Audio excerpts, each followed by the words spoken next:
healthcare. More at bcbsms.com. We've got some rain in the forecast, rumble of thunder too, much cooler air coming in by the latter half of the weekend. For Tupelo, partly to mostly cloudy through the night, a low 30s. Shot at rain showers by Saturday afternoon, the high low 50s. And rainy weather likely Saturday night into Sunday morning. Sunday's highs are in the 40s. Dry weather Vicksburg through the night, a low upper 30s. Will be in the low 60s Saturday with rain by the afternoon. Showery weather Saturday night and early Sunday. Sunday's high 50. Pascagoula, dry through the night, a low upper 30s. And partly sunny Saturday, the high upper 60s. Scattered rain Saturday night and Sunday with falling temperatures Sunday afternoon. I'm meteorologist Jennifer Naramore. This is Think Radio.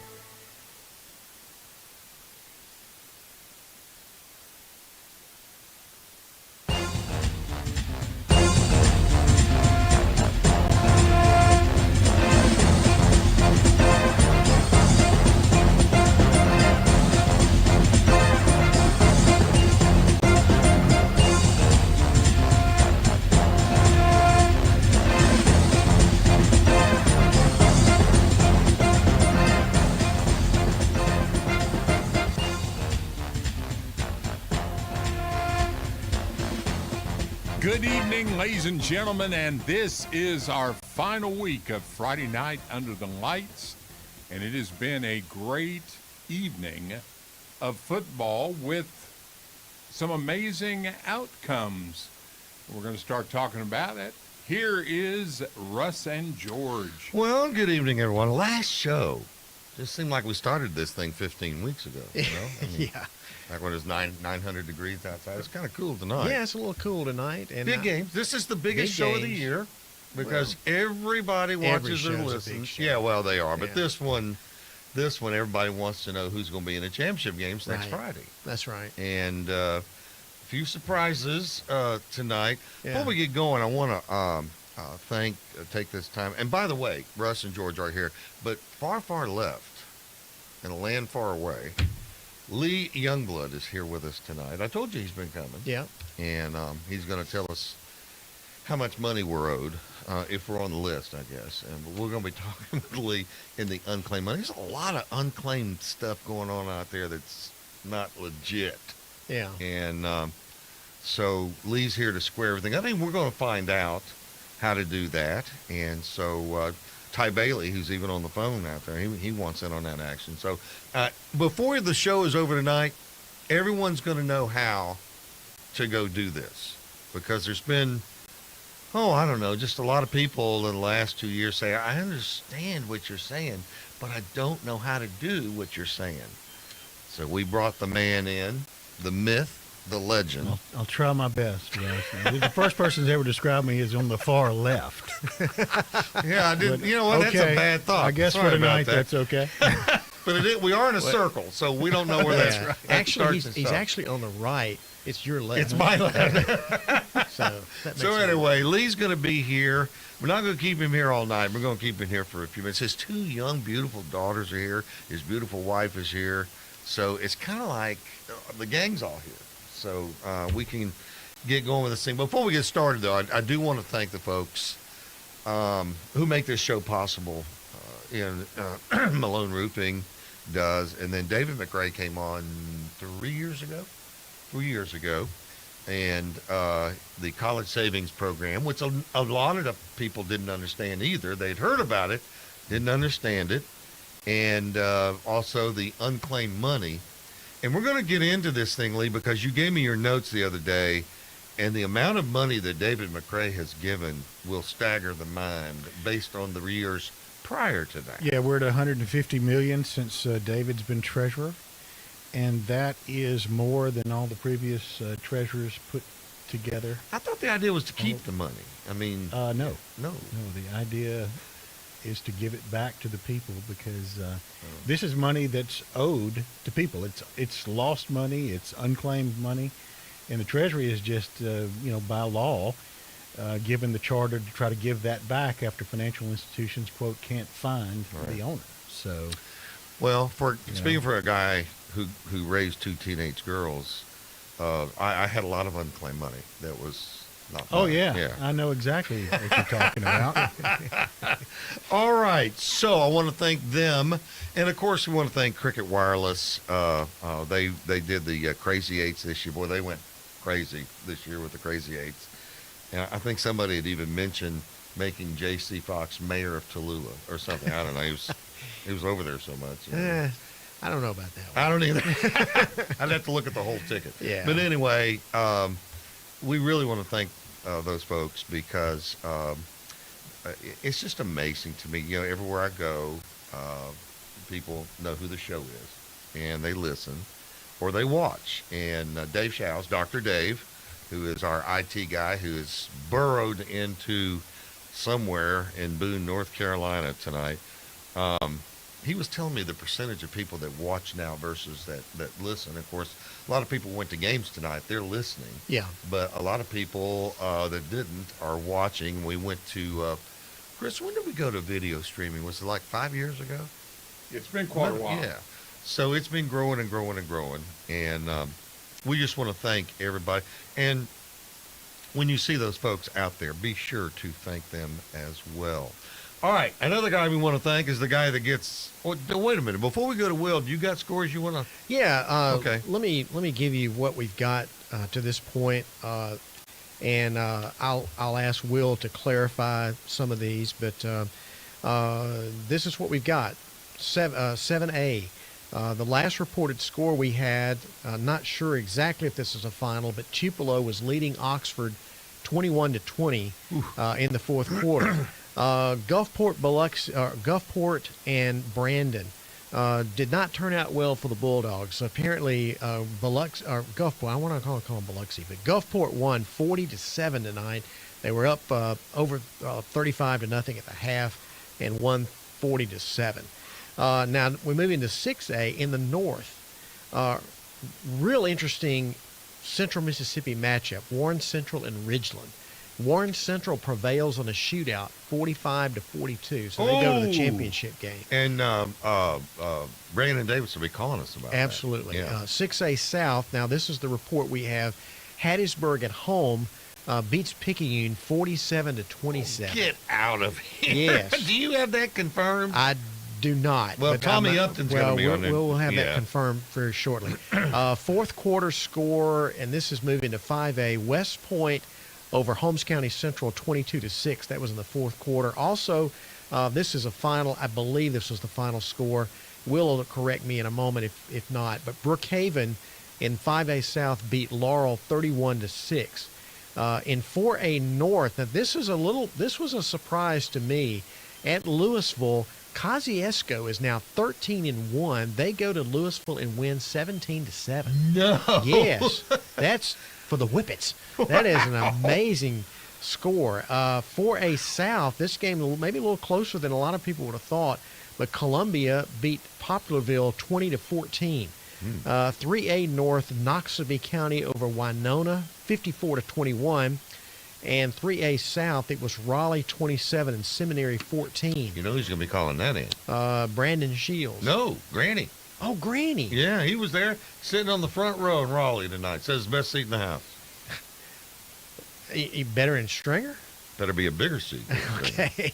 2A North, East Webster over Kemper County 21-14. In 2A South, Heidelberg beat Mize 46-14. 1A North, Calhoun City beat Biggersville 36-14. Now, I don't remember Calhoun City always being in 1A. Weren't they like in 2A or 3A some Calhoun years back? City was in 4A at Yeah, one point. okay. Well, now they're playing 1A football. But Really? they beat Biggersville 36-14. And the last reported score, and I'm not sure this was final, but 1A South, Simmons was over Taylorsville 12-8. And I'll give you one MAIS score, which you could not give last week because it was played last Saturday night. Right. But in Division I, Jackson Academy prevailed over Hartfield 50-14. Really not a close game, but Jackson Academy won. One of those scores that you just called out was Laurel. And their coach, Ryan Ernest, joins us now on Friday night under the lights. And he's on for a couple reasons. Coach, it's always tough to have a coach on if he lost a ball game. Yeah, we can be a little bit better moved, but proud of our kids, proud of their effort. Lost to a great Brookhaven team tonight. Tip our hats to them, and we wish them all the best this Thursday. You've got one of the most interesting places to play in the state, I think. I've done several games over there between the bricks. And what was his name? Buddy Duke. Buddy Duke. Didn't he get married on the 50-yard line over there or something? Yes, I was actually in the wedding. No! Yeah. I played for Coach Duke. I was a freshman his first year. How about that? And so, yeah. What's it like to go home and having played at Laurel and now be a coach? Oh, it's phenomenal. Love it here. I mean, that was my dream job, and every day I thank God for my plans and His purpose for my life being one and the same. So every day it's a blessing to get up and be able to go to school, to go to work at a place I grew up at, and it's been so good to me. Well, one of the reasons I wanted to have you on tonight is because you're going to be the head coach of the MHSAA game, correct? Yes, sir. You've got, how'd you like to try to find a starting 11 out of that group you've got? Oh, man, it's going to be a lot of fun to try. I'll tell you that much. Tell us who we got at quarterback this year. We've got two guys we're really, really high on. Braden Nettles, he's a kid that does a really good job spinning in the court. I'm sorry, throwing the football from New Albany. Just does a really good job of getting the ball out. And I'm sorry, I'm kind of lost right now. We're literally just getting out of line. I'm sorry. Well, I know because I was at the press conference, yeah. And we've had some good teams over the years. Had a really good one last year, but just couldn't get the ball in the end zone. Do you think this club's going to have that ability? I think so. I thought we did a great job. Kudos to our coaches for doing a phenomenal job of selecting some great players. We feel like we've got some explosive athletes at all of the skill positions. And so that game, because you have such great players, it's hard to score anyway, but we feel like the guys that we selected we're going to do a phenomenal job of being able to get the ball in space and score the football. So, yeah. Well, Ryan Ernest, I appreciate you staying up with us tonight. A tough night for the loss, but gosh, like you say, it'll August will be here before you know it. Yeah, absolutely, absolutely. I mean, every year's a new challenge. This was a phenomenal season for us, but it's an honor and a privilege to be able to serve as head coach of the MHSAA game, and it's an opportunity that I'm very much looking forward to. I want to thank Johnny Mims, who's the executive director of the MAC, for awarding me this opportunity. I want to thank the Coaches Association for being on board with me being the head coach. And so things a little bit now because just get off the field, but I am really excited about the opportunity to represent our state in what I think is the best all-star game in the country. I do too. We're honored. Friday Night Under the Lights is the production company for this game this year. I'll be calling it along with Greg Flynn, and it's just an honor for me to call all the big names that have come through there that I've been able to call. So, but to have you down there as head coach really makes me feel good because you win everywhere you go, and I just think you're kind of at utopia right now with Laurel. So they are lucky to have you, Ryan. Thank you so much for coming on with us tonight. Yes, sir. I appreciate the opportunity. Okay, man. Thanks. See you in a couple of weeks. Alrighty. All right. Let's go to Will the Thrill, which you're the reason that Coach Ryan Ernest isn't feeling too good tonight. No, don't put that one on me. All I did was sit in the stands and watch from above. But the kids tonight, first and foremost, hats off to that long group of kids, the Golden Tornadoes. They came with a purpose tonight. They played extremely hard, and as you've already said, Coach Ernest does a phenomenal job with these kids. Granted, earlier this year, it was a close ball game. 13-6 Brookhaven got the wind between the bricks. But You better hurry. You got the tonight, music behind you.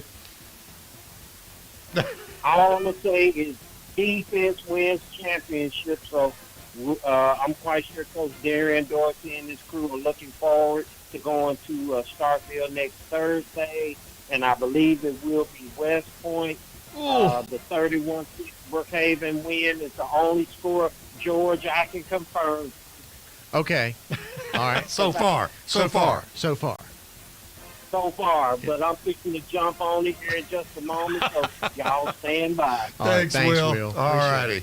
We're going to duck out of here and take a timeout. And when we come back, got another couple reports. Congratulations to JA. They're state champions on the MAIS. And then find out what happened down in Picayune tonight. That sounds nuts. We'll be back in a moment.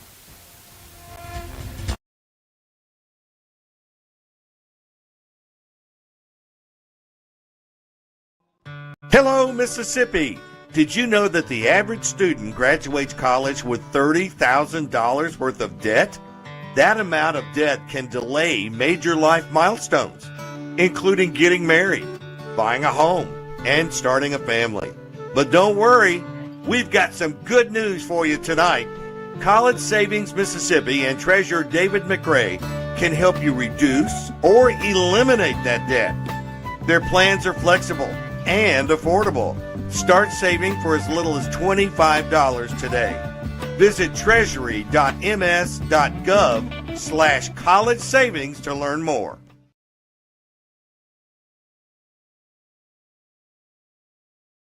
If the money's yours, you should have it. That's why State Treasurer David McRae has returned a record $80 million in unclaimed money to Mississippians. And there's hundreds of millions more, maybe with your name on it. Check the list. Visit www.treasury.ms.gov and see if you have any of the unclaimed money. Each year, banks, utilities, businesses, brokers, and insurance companies turn over millions of dollars to the state because they're not sure who is entitled to the funds. Treasurer McRae has an entire unclaimed money staff waiting to take your claim and return your money. Check the list today. Treasury.ms.gov.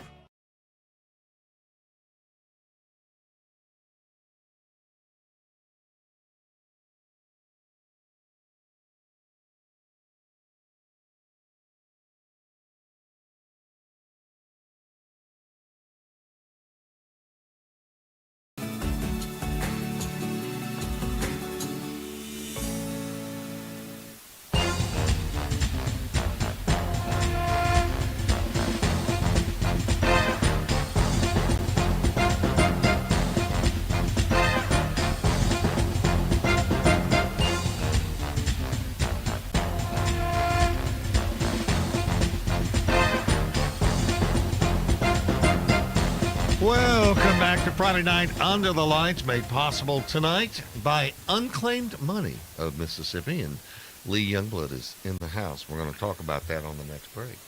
George just we're both hoping that there's several thousand in the kitty for us. I'm looking for a couple of mil.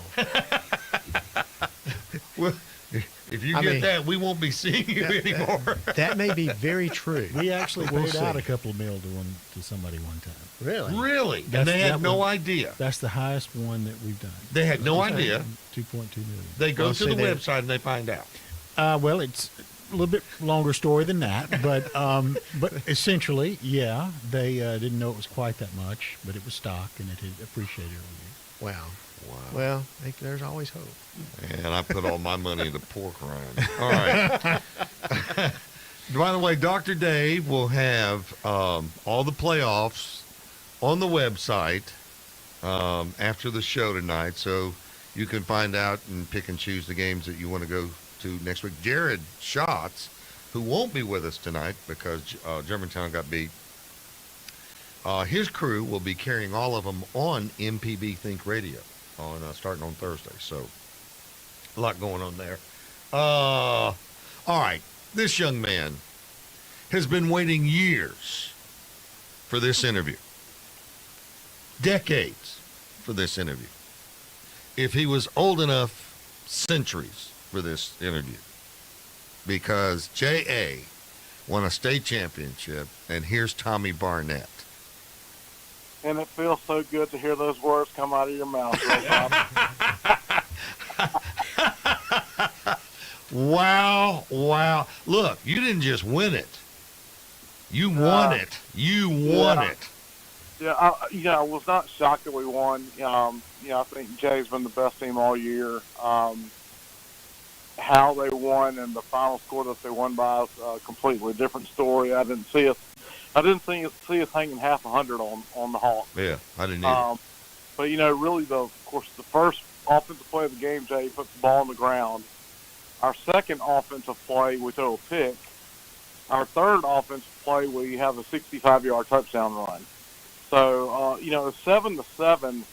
Russ, it was 7-7 late second quarter, maybe four minutes left for the half, and Jay goes touchdown, block punt for a safety, touchdown, all in the last 4 minutes of the second quarter. Game over? Game over? Led 23-7 at the half, and really just that whole blitzkrieg there right before the halftime, and then Jay got the ball to start the second half, took it down the field and scored. So it went from 7-7 to 30-7. Goodness. Matter of about 7 minutes of actual game time. Tommy, the only criticism I had, and I was telling Russ this story, but I tuned in the game about 9:30, thinking that the game would be almost over. And it was like 11 minutes left in the third quarter. And it was like, that was an incredibly long high school football game, but congratulations on the victory. Yeah, it was. Was it the instant replay that was slowing everything down? Well, see, the Lamar Brookhaven game, which was the 3 o'clock game that afternoon. Now, that had the whole fiasco with the coaches. Yeah. And I heard about that. George hadn't heard about that. That's a story for another night. Day, yeah, just that one replay, and figuring that all out took almost 20 minutes, guys. And so that 3-day game, Jay was supposed to kick off at 7, and I think Toe met Leather around 7:50. Oh, okay. All right, that explains it a little bit. Yeah, that just explained everything. Was was it the grass a little slick about that time though? It was. It's starting to started to cool off some. Yeah. But just a great night for Raider Nation, and finally got over the hump, and really got us in the 2 playoff games. Both games got to a running clock, and Jay outscored their opponents 85-14. All right, big question is, I know Joseph Walker graduates, but the human bowling ball, Beasley, he's back, isn't he? Yes, he's only a junior. Oh, great. And, I mean, great. yeah, that's what was so crazy was I was looking at the stats. Jay averaged almost 10 yards per play Saturday night. That'll win you a lot of ball games. That'll win you a lot of ball games, and when you get the defense to go with that, makes for a fun night, guys. Well, we tip our hat to you, and because between those 4 teams, back in October, Tom, it could have gone anywhere, could have gone either way. That's right. So you're 100% correct. Well, congratulations, my friend, and I want to thank you personally for taking time out of your Friday nights for the last 15 weeks to get us to this state championship. You're a great guy and a good friend, and I'm glad that we were able to get you on tonight. I enjoyed it like I do always, and keep an eye on what happens with these North and South contests tonight. So I know that y'all are covering in detail. Yes, we are, and you can stay up and listen to it till midnight. That's right. But I'm not going to be here at 5 after now. I mean, that's it. Hey, Tommy, have a great holiday, my friend. I'll see you soon. You, okay, bud. All right, thank you.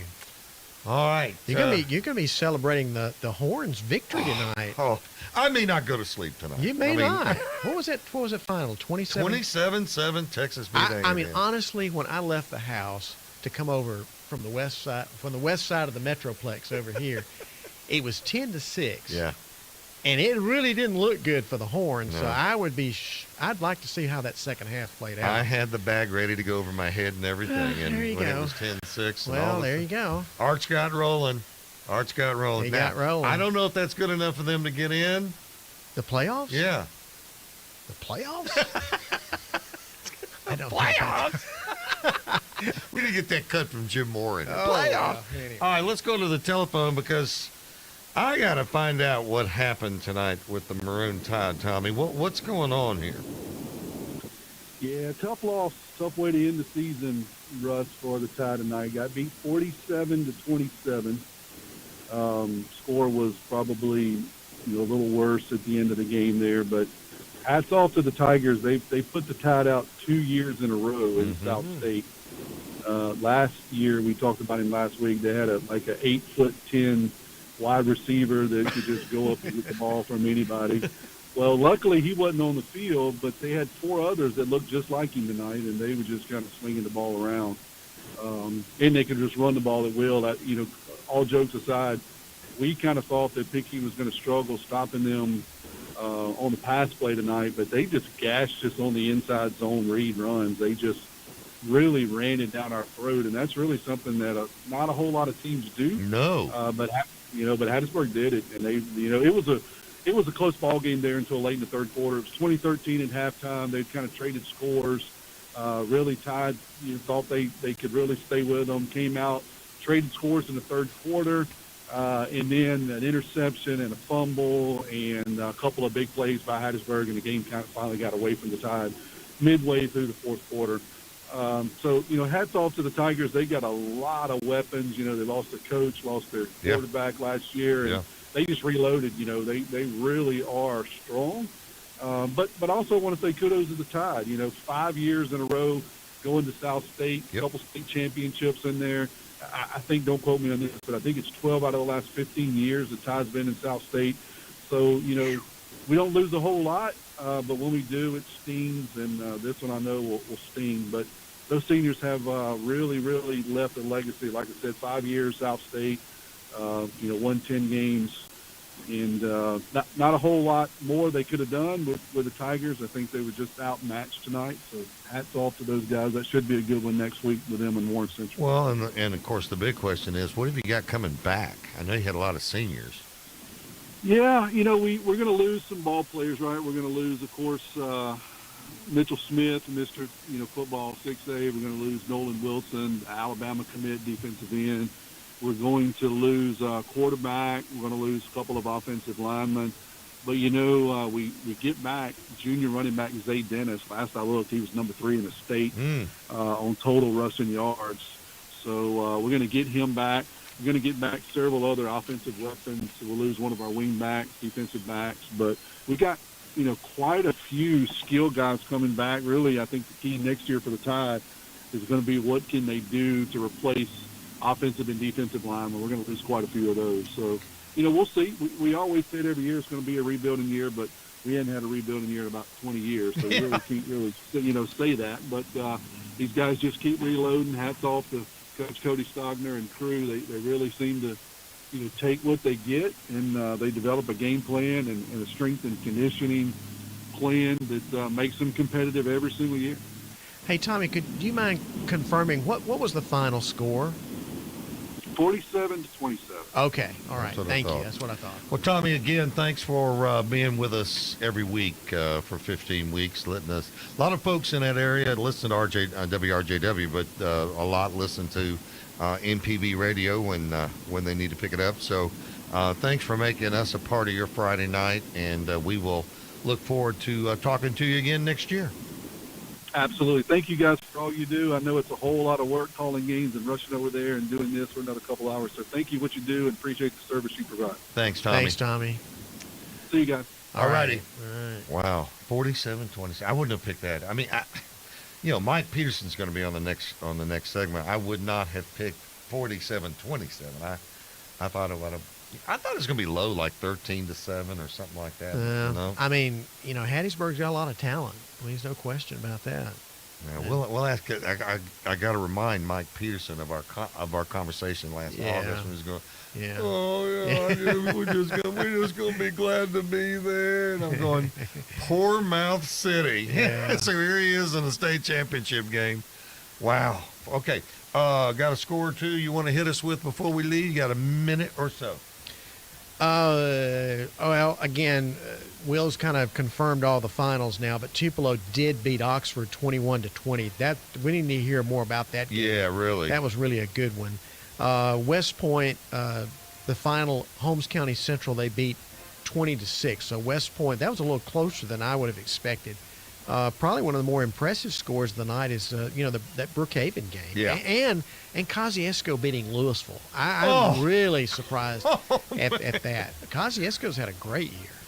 I remember the last time they had a great year, the Harmon boys were there. Yeah. Remember those guys? Good gosh, that was 50 years ago. Well, that's why I remember it.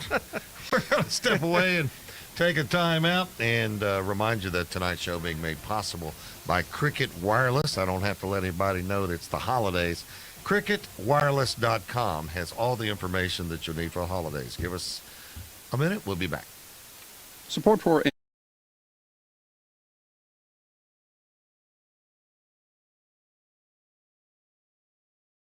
Mississippi football families, have you thought about how you're going to tackle student loan debt? Don't do it on your own. Pass the ball to State Treasurer David McRae and his College Savings Mississippi team today. With College Savings Mississippi, you can lock in today's tuition rate, prepay college, and avoid student loan debt altogether.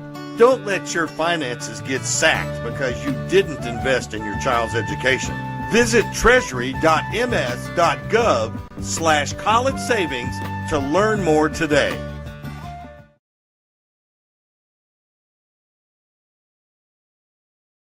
At Mississippi Public Broadcasting, we tell local stories that matter. Educational and entertaining television, radio, news, and podcasts. We have something for everyone. So tune in and enjoy all we have to offer. Every day, MPB. Your stories, our mission.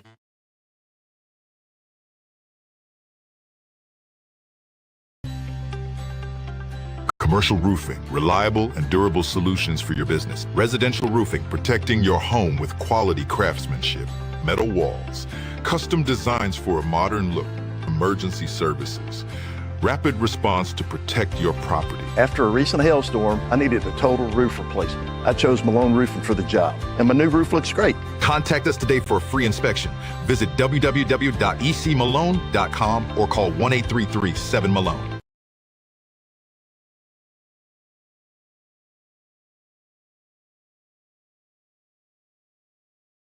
If you're a sustaining member of MPB Think Radio, we appreciate your support of our programs. To become a sustainer, go to mpbonline.org. This is MPB Think Radio.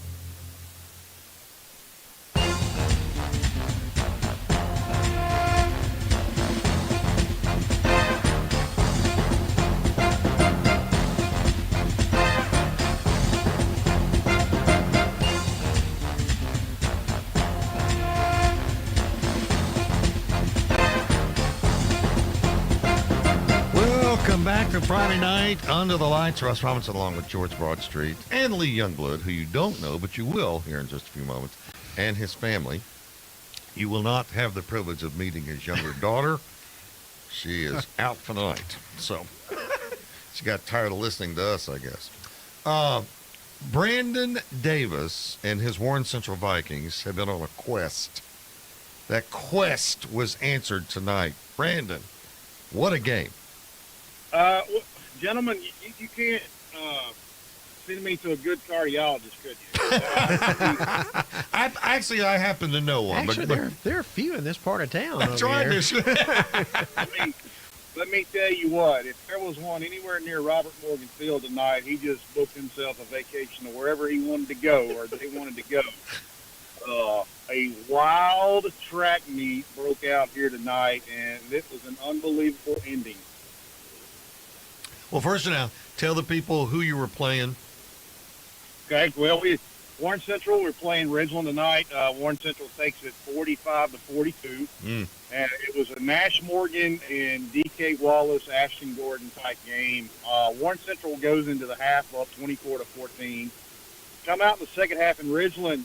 Todd McDaniel is one of the best wing tee coaches around. And the way he had that offense humming tonight was fun. I've never seen an offense carve up a Josh Morgan-led defense the way Ridgeland did tonight. And Ridgeland scored 28 points in the second half. Warren Central was 21. But here are the touchdown runs that Ridgeland had. 50 yards, 35, and 31 yards. Wow. Wow. Because of the offense they run. It was the wing tee. They put some beer in there, some old school beer, and they were eating our lunch up on that. And they were getting 8, 9, 10 yards on fullback dives. I've never seen a team do that to a Warren Central defense. But Nash Morgan kept us in the game. 9 minutes to go in the fourth quarter, a 46-yard touchdown run by Morgan put Warren Central up 45-42. Warren Central stopped Ridgeland. This is where it gets crazy, guys. Warren Central stopped Ridgeland. They get the ball back. They're driving down the field just to burn the clock. 2 minutes to go. Nash Morgan goes in for 4 yards out for a touchdown. The ball is knocked out of his hands, rolls out to the back of the end zone for a touchback for Ridgeland. Ridgeland has the ball. 2 minutes to go in the ball game, and Warren Central up by 3. So they drive down the field, and they get down to the 43-yard line of Warren Central with under 10 seconds to go. And D.K. Wallace, phenomenal kid, phenomenal quarterback. He threw an incomplete pass, or he threw a pass and it was called inbounds. The clock's continuing to run. They're out of timeout. And on 4th down, 4th and 4, he spiked the football. Oh, no. Yes. So the Vikings take over, and the game's over. Oh, man. Well, let me go back. Let me go back. Morgan runs into the end zone. Now, the end zone crossed the goal. I mean, the football crossed the goal line? Well, he said it did. Of course, you know, he. Yeah, well, he's going to say it did, yeah. Yeah, but the both line judges said it was a touchback. It looked like, from our point of view, that he got the ball over, but, of course, they had the better view than we did. And it goes out for the touchdown. That would have put the game away right there with 2 minutes. Oh, yeah. And they get the ball, and like I said, they move. I don't know what the final stats are, but, my goodness, it was both defensive coaches are going to, Josh is going to be, he's going to be red-faced when he sees it. But they drive back down the field, and like I said, it was 4th and 4. Clock was running. They had no more timeouts. And the kid just trying to make a play, trying to do something. They spiked the ball, and they like, I could not believe it. I'm ready to go back and listen to the call, but I've never seen in all my years of playing, coaching, watching, whatever, I've never seen an ending like that in this type of game. And he just forgot what down it was. He did. He thought it was third down, and he thought it was third down, and he looked over. He was looking over to the side of the marker, and even my color guy, Bob Solder, was like, don't spike the ball, don't spike the ball. And he spiked it, and I'm like, you got to be kidding me. And it was just complete pandemonium here. This place erupted.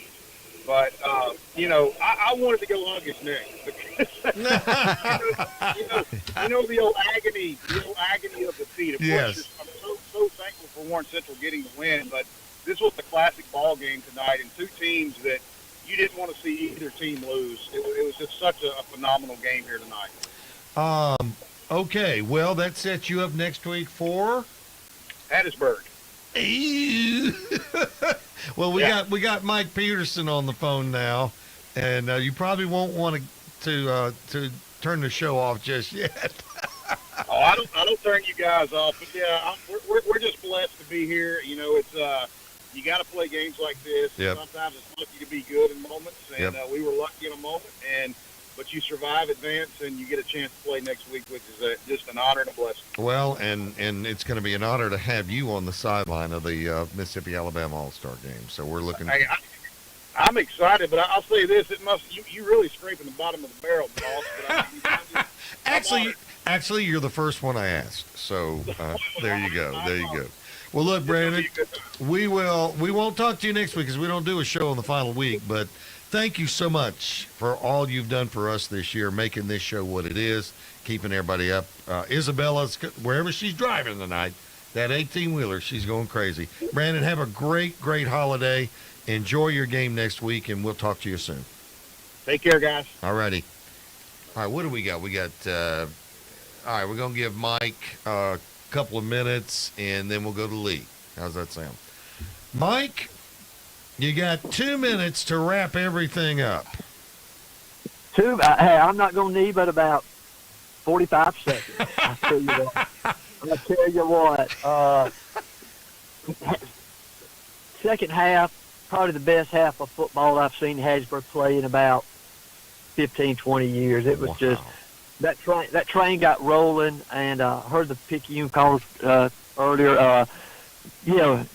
People were expecting us to come out passing tonight because we got the number one wide receiver in the country and 3 or 4 playmakers. But Coach Lacey saw something, I reckon, on film this week, and we just ran the ball a whole lot more than we threw it, and totally gashed them rushing the football tonight. In fact, our number one running back has been out for the past 3 weeks. He was back tonight, but in fact, our number 4 running back was probably our leading rusher tonight, and he scored 3 touchdowns. So just a great win for the Tigers tonight. And heard you say a while ago that I was saying poor Hattiesburg back in August.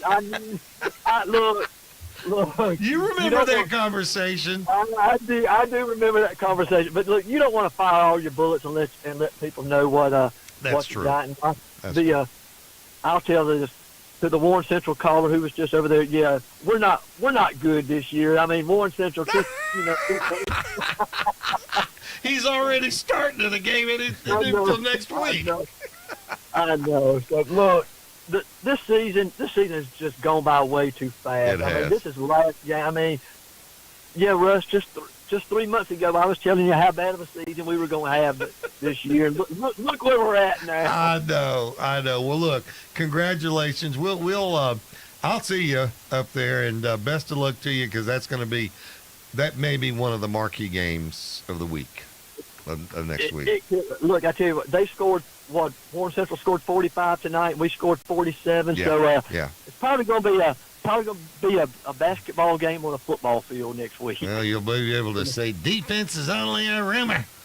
That's right. That's right. Thank you, buddy. Have a good All weekend. right. You too. All righty. All right, we've been talking about unclaimed money. They've been one of the folks that make this show possible. And Lee Youngblood joins us now. I've known Lee a long time, and he is with this department. Before, let me just do this. What is the purpose of this department? What is the main goal? Well, that was the first thing I was going to say, Russ. My communications instructors at Mississippi College 30 years ago, including some other dude named Russ. He's everywhere. He's everywhere. He said that, you got to keep the main thing, talk in the inverted pyramid, write in the inverted pyramid. Put the main thing at the top. And you remembered that. I remembered that. Yeah, about that. But so what is unclaimed money? I mean, that's the key that people ask all the time. People don't realize that all 50 states have a unit within their state government. Sometimes it's at the Treasury. Sometimes it might be in another department in Mississippi. It's at the Treasury under Treasurer McRae, where if there are bank accounts that are abandoned, if there are insurance policies that are not collected from an estate or whatever, even for your own insurance policy, or if there's a utility deposit that you never got back, all of that comes to the state. And it is put in sort of a repository, a fund. And we have a staff of people that are charged with trying to return that money to the rightful owner. So your bank thinks that your checking account's been abandoned, there's been no activity, they will send it to the state.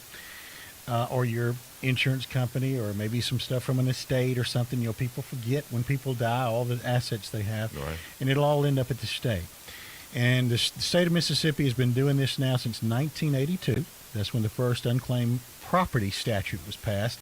We changed it to unclaimed money because unclaimed property could be a lot of things. Could be, people think physical property, right? And they get it mixed up but it's actually money, stocks, and cash. And so when David McRae came to office, we decided to put an emphasis on unclaimed money. I've known David for 15 years. McRae's department store, we all remember McRae's. Oh, yeah. And, a lot of people don't realize that store with 30 stores all over 3 or 4 states was headquartered here in Jackson. Oh, I know. Headquartered here in Mississippi. Right over 220. And what I found, I've been around a lot of political leaders in my lifetime. I mean, I've worked for Senator Trent Lott for 10 years. I worked at the Mississippi Development Authority under Governor Barber. When I was a younger reporter covering state and local government. But what sets David McRae apart is that sort of customer service mentality. If you remember McRae's, it's sort of a family thing. Same thing. All about customer service. And we decided, look, this is money that belongs to people. Let's get it back to them as quick as possible and as much as possible back to them. All right, we're going to take a break. When we come back, we're going to find out for George, Ty Bailey, and myself. Chris knows. Chris actually owes the state. No, I'm just kidding. We will take a time out. Tonight's show is made possible by the College Savings Program, which I can't think of a better Christmas gift out there. Check it out. College Saving Program. We'll be back.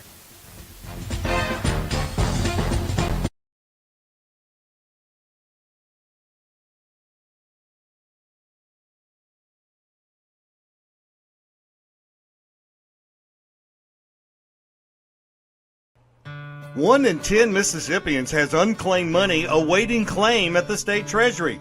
There's literally hundreds of millions of dollars waiting to be united with the rightful owner.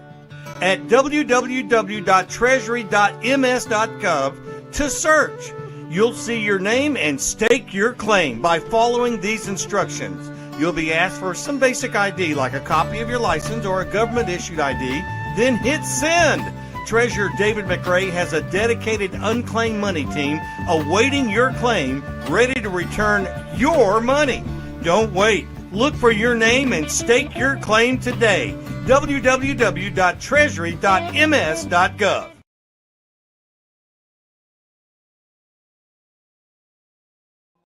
Hello, Mississippi. Did you know that the average student graduates college with $30,000 worth of debt? That amount of debt can delay major life milestones, including getting married, buying a home, and starting a family. But don't worry, we've got some good news for you tonight. College Savings Mississippi and Treasurer David McRae can help you reduce or eliminate that debt. Their plans are flexible and affordable. Start saving for as little as $25 today. Visit treasury.ms.gov/college savings to learn more.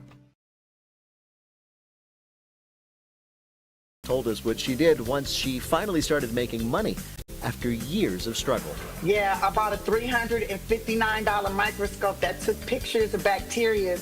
And did you know that some bacteria look just like people? I'm Peter Sagal. You've paid your dues, so time to enjoy your reward. This week's news quiz. That's Wait, Wait, Don't Tell Me from NPR. Tomorrow at noon on MPB Think Radio. Support for Mississippi Public Broadcasting comes from MDOT. MDOT has the playbook on the road to game day. The MDOT Traffic mobile app is available in the App Store or Google Play. More information at mdot.ms.gov.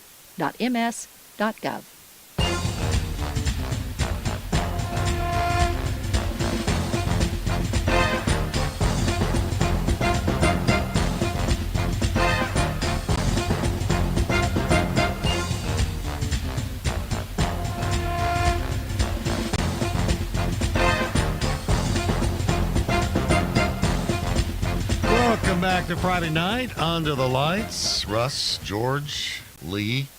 By the way, Lee, we're going to be giving his cell phone number out here shortly. You can call him about 4 o'clock this morning and find out. 867-5309. Lee can call you anytime, 3:30. Hey, Lee, the state owe me anything. That's hang around for a little bit. We've already lost one of your daughters. About to lose the other one, I think. His eyes were a little bit heavy over there. Another guy's eyes who are a little heavy have got to be Jake Wimberly. Jake, are you with us? Hey, Russ. No, I got me a large coffee, and look, we're good to go. We're headed north. All right. Tell me what went wrong down there tonight. Well, for Brandon, everything. I mean, everything did. No, look, Gulfport, They had 6 possessions, 6 scores, and look, they were on the money tonight. I mean, look, Blake Pinnock had a chance to talk with him pregame, and of course he was in good spirits, felt real good about his team, and he should. Look, they've got an offensive front that averages close to 300 pounds across the board.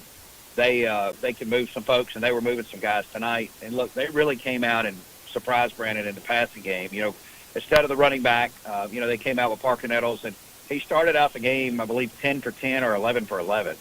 And, they really did a great job taking advantage of some aggression, Brandon's aggressive defense. And, they threw at us, Russ, some trick plays early, some reverse passes, and, really just kind of opened up the kitchen sink and threw everything at Brandon. And look, defensively, they were able to kind of really keep Brandon at bay. And a great atmosphere there. Of course, all about Milner Stadium. And the last game that they will have played there, and of course they'll move into their new stadium next year. All the credit goes to Gulfport. They really just continued this tear that they're on, and now they'll go play in Starkville and take on Tupelo, and we should have a great 7A matchup next week. Yeah, Tupelo beat a very good Oxford team tonight. To me, any 4 of these teams could have been in this game. You've been down there on that Bernard Blackwell game with me, and I think one time you mentioned how thick the grass was. Was it thick down there tonight? Oh, yeah. Yeah, it's plush grass now. They do a great job growing that stuff down there. It's a good-looking field. It looked good tonight. I mean, they haven't had a whole lot of rain on it. I mean, the field was good, the atmosphere was good, and Gulfport was even better. And, you got to credit Eugene Clinton for what he was able to do with Brandon, kind of pulling them back in the middle of the road. And it was just one of those deals where I think, Brandon just was up against a really good team tonight. They kind of ran out of gas. They've played now 5 out of the last 6 weeks on the road. And, it just you got to give them credit, though. They really could have packed it in several weeks ago. Not. Hey, Jake, just I got a curiosity, and you said 5 out of the last 6 weeks, but you got to keep in mind that about 4 of those trips were to the coast, weren't they? Well, 2 of them were. Two to Oak Grove, to Hattiesburg, and then 1 to Ocean Springs, and then 1 to Gulfport. Yeah, that's a lot of traveling for a high school team. Yeah.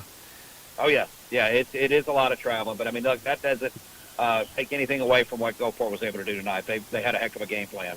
Yeah. So what does Brandon come back with next year? Back for, Slayton Shack, obviously a quarterback. He'll be back. Tyson Robinson will be back for his senior year. They've got Trey McQueen in that secondary, and they'll have, Trey Washington at linebacker, who's one of the better linebackers in the state. And they've got some really good pieces to come back with. And, now it's all about the coaching search that everybody will turn to and see what Dr. Cody Killen does with, his time over the next, 6 to 8 weeks, when the time frame that'll allow him to hire a head coach. And that's going to be the focus, is who the next leader of that football team will be. I still think it's one of the best stories in the state that, where you were 4 weeks ago, 5 weeks ago, and where you were tonight, like you say, a lot of teams would have packed it in.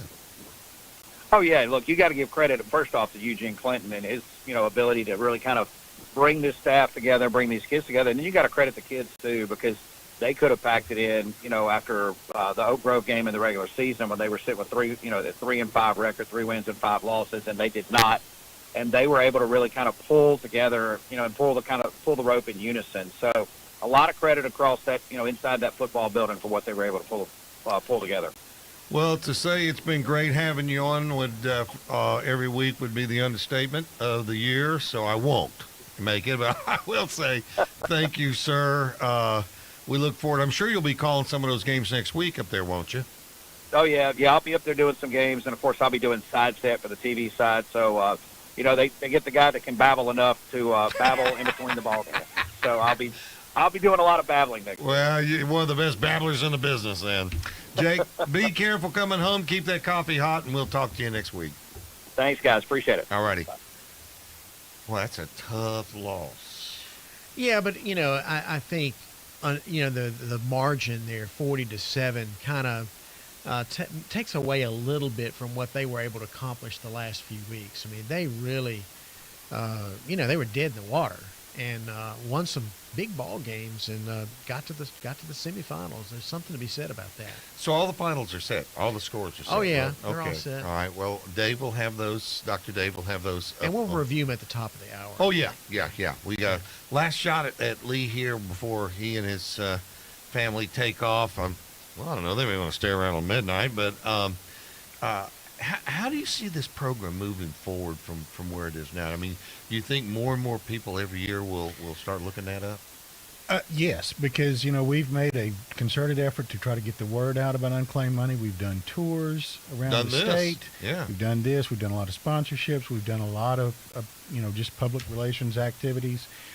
As I said, we've returned $150 million since David McRae has been treasurer, and that is more than all the previous treasuries combined. Wow. Yeah, Now, and I think it's important to mention and stress that this is a state program. It's done through the It is state a state treasurer program. so it's legit, and people that's- don't have to worry about that. Exactly, Yeah. and that's exactly where I was going. Our biggest problem, Russ, is when people are informed that they have some money. Because we don't just wait for people to look in the website treasury.ms.gov to do the search. We see some big ones and we'll outreach, and they think you're scamming them. Gee, I wonder why they would think and that. you can't blame them because there's so many scams out there. Right. But you can call the Treasury. You can look in our website. We are the state Treasury. I mean, it is not anything that's sort of fly by night. It's been here since 1817, when Mississippi became a state. Wow. So think about that. It is something you can quantify and verify if one of our folks reach out to you. But I just encourage everybody, because just about every Mississippian's name is on that list in some way. Wow. There's about 3.5 million property IDs in our system. Now, some of them may be 50 cents. Some of them may be, 100,000 or in the millions. Yeah. But you're going to find either your name or somebody you know, or a business that you own, or somebody, your church. Look for everything. It doesn't matter if it's your individual. It could be a church, a business, whatever. There are all of those entities. If it's an entity that has a tax ID, Yeah.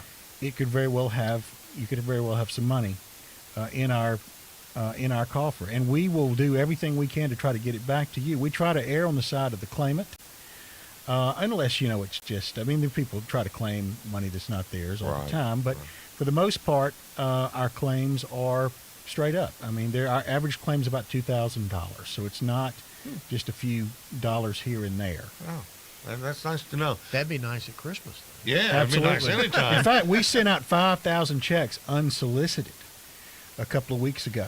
Wow. Because we have that capability now to verify a person's identification and them not even have to make a claim. We can actually verify who they are, where they are, 90% score that their ID is right, and go ahead and send them a check. That's something that we've never done in Mississippi before. We started it under Treasurer McRae. Will you please be sure to thank David for all what he's done, and especially for this show, because as you can tell, so many people watch and listen to this show, and they're traveling tonight back from the north half and then the south half, and they're listening, and they're probably listening for the first time tonight on this particular program, because we run the spot about it, but having you here and saying what you got to do really makes it clear to them, and that's what we wanted to do. But our college and career savings program is all relevant to people probably listening to this show right now. Absolutely. And Absolutely. I would encourage people to check way. into that. Now, personally, I think you need to go on the road with us next year and maybe kick a football from half 50-yard line, for $1,000 or something. I don't know. Okay, sure. I'll try anything. I'll talk to David.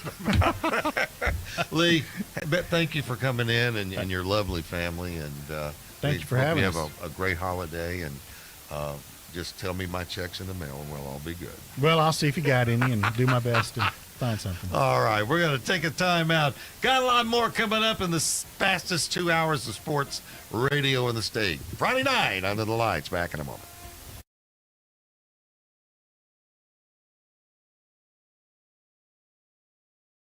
Trusted by homeowners and businesses across the Southeast. Commercial roofing, reliable and durable solutions for your business. Residential roofing, protecting your home with quality craftsmanship. Metal walls, custom designs for a modern look. Emergency services, rapid response to protect your property.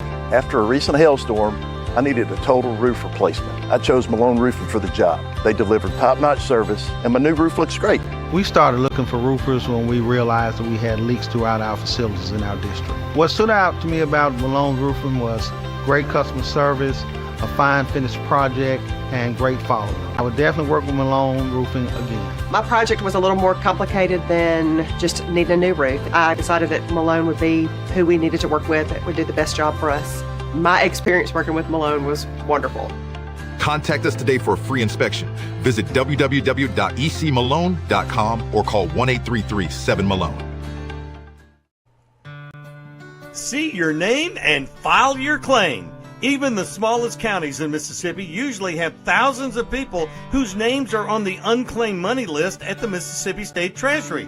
That's right. Many counties even have tens of thousands of names listed, totaling tens of millions in unclaimed dollars. Since he's been state treasurer, David McRae has returned a record $80 million to Mississippians who've searched the list, found their names, and staked their claim.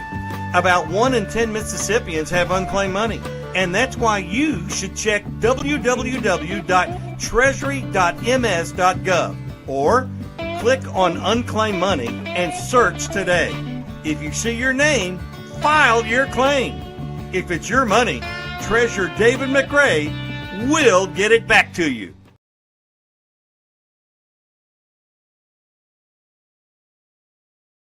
Mississippians love football, and our high schools in South Mississippi like Gulfport, Moss Point, and Ocean Springs stay connected with their students, parents, and community by live streaming events, including football through WSN Live.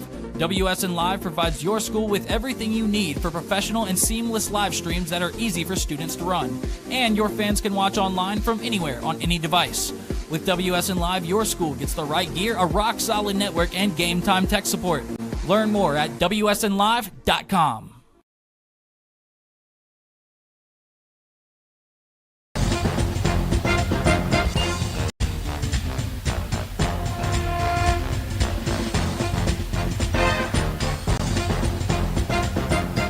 Welcome back to Friday Night Under the Lights, made possible tonight by Cricket Wireless, one of our favorites around here. All right.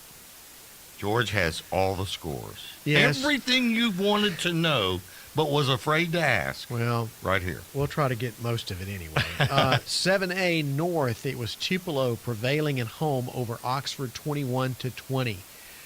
In 7A South, it was Gulfport beating Brandon 40-7. So the 7A championship game will be as extreme north and as extreme south as you can get. Tupelo and Gulfport. Wow, that is. It is. 6A North, Warren Central wins a shootout over Ridgeland 45-42. And in the South, 6A, it was Hattiesburg prevailing over Picayune 47-27. So the 6A championship game will be Hattiesburg and Warren Central. 5A North, West Point wins over Holmes County Central 20-6. In 5A South, it was Brookhaven winning over Laurel 31-6. So the 5A championship will be Brookhaven and West Point. 4A North, Kosciuszko goes to Louisville and beats Louisville 17-7. And in the South 4A, it was Columbia over Poplarville 20-14. So the 4A championship will be Kosciuszko and Columbia. 3A North, Noxubee County beats Winona 54-21. In 3A South, it's Raleigh over Seminary 27-14. So the 3A championship will be Noxubee County against Raleigh. 2A North, East Webster wins over Kemper County 21-14. And in the 2A South, it was Heidelberg 46, Mize 14. So the 2A championship will be East Webster and Heidelberg. In 1A North, Calhoun City defeats Biggersville 36-14. And in 1A South, it's Simmons over Taylorsville 12-8. So again, the 1A championship will be Calhoun City and Simmons. We used to call that Hollandale. Yes, Simmons. we sure did. And as a matter of fact, last Friday night, well, a little bit later than this, but in the dark, I was going through Hollandale. And it's as flat can be. You could see Simmons from there. You can see Belzona from there, about 50 miles away. Anyway. All right, so those are our championship games. And what was that East Webster score again? East Webster won. Let's see. East Webster 21-14 over Kemper County. So East Webster's now 13-1 on the season. They seem, and we've got their coach coming up. Yeah. They seem to do this. Seems like year in and year out to me. I've done a lot of those games, as you know, on TV, and I remember seeing East Webster many times. Well, a lot of these names, are familiar. I mean, Simmons has been in 1A for years. Calhoun City, whatever classification they're in, they seem to be there. Louisville, Kosciuszko hadn't been there in a while. But they've had a good program. West Point. Well, what do you say about West Point? I said in August. Yeah. It would be West Point. Yeah. Big surprise. Ground and pound. But, Gulfport, Gulfport has not been in the championship game in quite a few years. Was it 1999? Is that what they said last year? I don't know. Week? I don't remember, but it's been quite a while. 25 or 30 years. Yeah, it's been a long time, that's for sure. So that's, they've, I'll tell you. And all these games are in Starkville. Right. They're at Mississippi State this year. Yeah. Which has been at USM for the last couple of years, right? Yeah. But, a lot of that was COVID, and a lot of, Johnny wanted to the MHSAA wanted to keep them at where they were at Southern for a couple of years, and now the campus. So I'm assuming it'll go back to Ole Miss next year, and I guess we can check with Ricky Neves about that. But we were talking about East Webster just a moment ago. Let's get Coach on from East Webster, Coach Price. And good evening, sir. How are you? Doing great. Thank you guys very much for having me on tonight. Well, I tell you, this you've done a great job. How many years have you been at East Webster? This is my 9th year. It has gone by super fast. And, out of 9 years, have you ever had more than 3 losses in a season? Yes, sir. We've had a couple 500 seasons, but for the most part, these kids down here are extremely tough kids. They play hard for us, and they give us a chance to win every single Friday night, and that's all you can ask for as a coach. Coach, how long does it take? You hear this catchphrase all the time that the boys have bought into what we're doing, and I understand that. I mean, they have to find out. They have to agree, I guess, to some degree, to what the coach is saying, his theory. How long does it take for kids to pick that up? I can only speak on East Webster kids. These kids, again, they bought in super fast to what we do. I have a tremendous coaching staff, and we're all on the same page. We demand our kids to be tough. We demand our kids to do things the right way. And these kids, again, they're respectful kids. They play hard. And I can't speak for anybody else's program, but for the East Webster kids and our program here, these kids hold a very high standard, and they live up to it most days. Most days, okay. Tonight, close ball game. Was it 21-14? Yes, sir. Talk to me about it. We wanted it to be. It was a dogfight. Kemper County, it was the second time we'd played them this year. They were in our division, so we'd played them earlier in the season. We were able to beat them 49-20 during the regular season. So beating any team twice in a season, brings its challenges. Yeah. But tonight, give Kemper County coach and their staff a tremendous.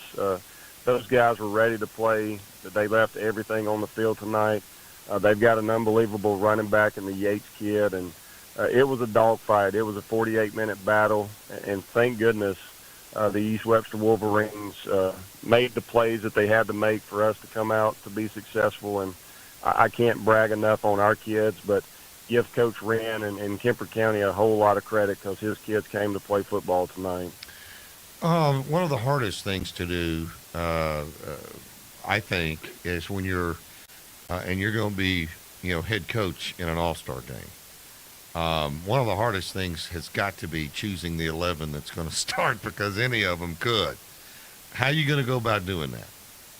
It's an unbelievable task putting the all-star team together, man. There are so many kids in our state that deserve to be in those games, and you make a lot of coaching buddies mad at you because you don't select their players. But it's a difficult process to pick the best 45 players.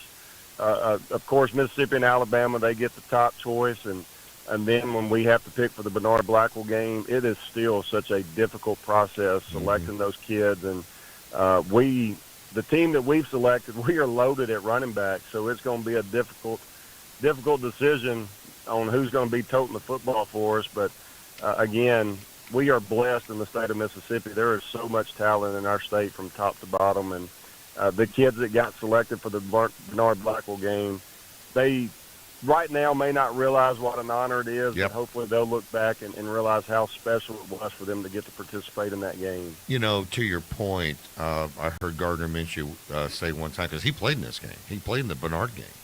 And he said it was really one of the thrills of his life, kind of a springboard.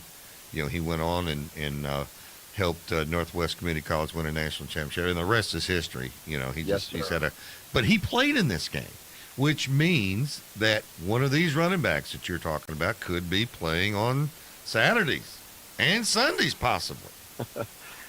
I feel like we have a really good team representing the North this year. This is my fourth time, I think, to participate in the Bernard Blackwell game, and each time I've been an assistant, this time I get the opportunity to be in the head coach, and each time I've coached in it, whoever was our head coach just allowed the assistant coaches to pick the players they wanted at their position. So I've tried my best to do that for our staff, and again, it was a very difficult choice, but I think our guys have done a tremendous job, and I think we have some very, very talented kids that are going to represent the North, and hopefully we can go down in a few weeks and be successful in that game. You know, you mentioned a moment ago they may not really realize it, but you know, something else they may not realize is they're making history playing in this game, because this is the last time this game will ever be played at Milner Stadium. They will get to be part of that process, you know, and like you said, a few weeks ago we had two running backs that we selected for our team made history on the same Friday night. The Yates kid from Kemper County had 8 touchdowns and like 468 yards rushing. I remember that. And we selected the Crump kid from Corinth. He also had 8 touchdowns in the same night, you know, and so making history is a big deal, but for two kids on our team to do that in the same night was a very, very special night for both of those young men. But again, it made us as coaches extremely proud that we selected them for our team. Well, you know, you got that coming up, but you got a little business left over coming up this next weekend, correct? Yes, sir. Yes, sir. We are very, very thankful and very fortunate to get I tell our kids every year, I want to take my team to the state championship. I'm going to watch the games, but I want to take my team with me, and this year I have the honor of being able to do that next Saturday. That is great. That is great. Now, for a lot of people who don't know, where is East Webster? We are located in Cumberland, Mississippi. We're about 20 miles west of Starkville. Our neighbor is Eupora. We are in the Golden Triangle, and if you guys hadn't realized it yet, really good football is being played in the Golden Triangle. Oh, yeah. And we are just so thankful that East Webster is getting to represent the Golden Triangle and getting to represent 2A and go compete for a state championship, because this area of our state plays unbelievable football. And didn't, correct me if I'm wrong, but didn't a couple of years ago a tornado go through there and you got a new basketball facility? In 2011, our school was completely wiped out by a tornado. Yes, sir. It demolished our campus, and we have a tornado-safe gym now, and I believe it's one of the nicest arenas in the state of Mississippi. No matter what class, we have a extremely nice gym, which also, again, is a tornado shelter for this community. Yeah. And, yeah. If the wind blows very hard here, man, it scares these people to death. But it was a very, very bad tragedy. But our school has recovered from it and made us who we are today. Is John Ginn still crawling around over there?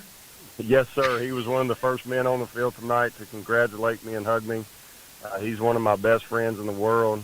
He does a tremendous job with our basketball team. Yeah. A lot of schools, the basketball coach and football coach may not get along, but I can't ask to work with a better basketball coach. If you know Coach Ginn, he's a godly man and a really good man, and I'm so thankful to get to work with him each and every day. He and his wife Kelly are very good friends of mine, and I've actually done a basketball game in that, and I couldn't believe it. I'm just like, driving. It was dark, and all of a sudden, here's this beautiful facility, and I went inside, and it's like a small college venue, and it just looks great. So it's an unbelievable arena. It's super nice, and we are very, very fortunate to have it. Well, Coach, I want to thank you for staying up with us tonight. Congratulations on the win. You were going to stay up and watch film till 2 o'clock this morning anyway, right? I probably won't sleep till Sunday. So we're on cloud 9 tonight, and just it was a battle, and we're so thankful to be on the better end of it. And I just can't. I've been doing this for 24 years, and this is my first chance to go compete in the state championship game. So God's been good to us, and I'm so thankful for this opportunity. Coach Price, thank you so much for staying up with us on Friday night under the lights, and I hope to have you back real soon.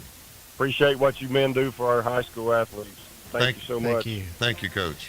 He made a really good point there. A lot of guys, a lot of them coached their whole lives and don't get to coach in a championship game. You don't think about that. Yeah, you don't think about that, but there are a lot of them that, good coaches that just never make it that far. Right. So that's pretty special.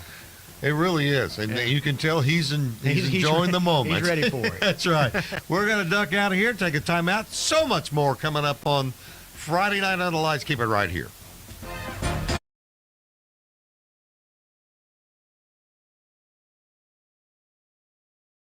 Trusted by homeowners and businesses across the Southeast. Commercial roofing, reliable and durable solutions for your business. Residential roofing, protecting your home with quality craftsmanship. Metal walls, custom designs for a modern look. Emergency services, rapid response to protect your property. After a recent hailstorm, I needed a total roof replacement. I chose Malone Roofing for the job. They delivered top-notch service, and my new roof looks great.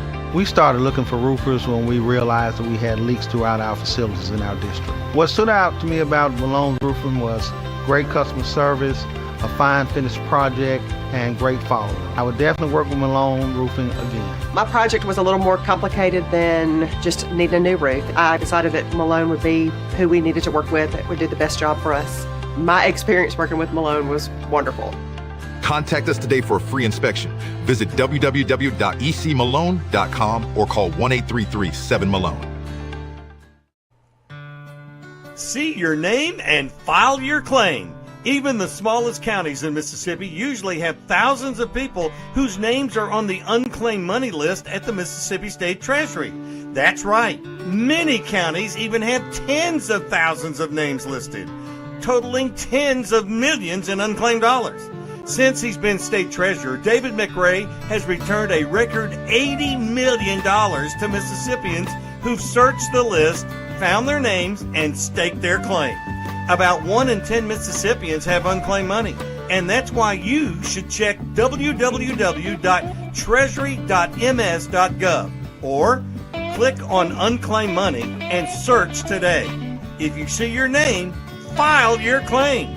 If it's your money, Treasurer David McRae will get it back to you.